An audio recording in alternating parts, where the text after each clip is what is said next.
IAS అధికారిపై Bhumana సంచలన వ్యాఖ్యలు చేశారు. టీడీఆర్ బాండ్ల విషయంలో ఏ విచారణకైనా తాము సిద్ధమేనన్నారు. గతంలో ఉన్న ఐఏఎస్ అధికారి అవినీతిలో అనకొండ లాంటి వ్యక్తి అని విమర్శించారు. తిరుపతిలో రోడ్లు వేస్తున్న సమయంలో ఆ అధికారిని టీడీఆర్ బాండ్ల ద్వారా దోచుకోవాలని ప్లాన్ వేస్తే తాము అడ్డుకున్నామని, దాంతో కోపం పెంచుకున్నారని చెప్పారు. టీడీఆర్ బాండ్ల విషయంలో ఎలాంటి విచారణకైనా సిద్ధమన్నారు.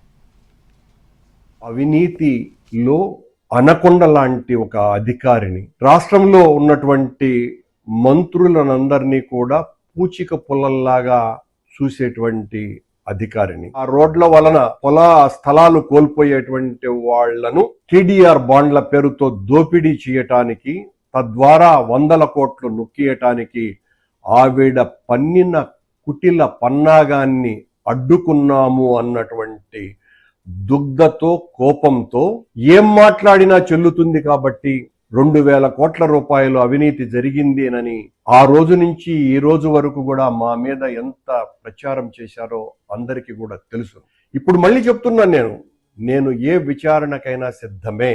100,000 కోట్ల రూపాయలు లూటీ చేసి చివరకు అత్యున్నత న్యాయస్థానం కూడా మీ నీతి గురించి మాకు చాలా బాగా తెలుసులేనని వెటకారపు మాటలు పడ్డటువంటి అధికారిని, రోజు 1,50,000 రూపాయలకు పైన విలువ చేసేటువంటి చీరలు ధరిస్తూ 50 లక్షల రూపాయల కంటే విలువైనటువంటి విగ్గులు ఆవిడకు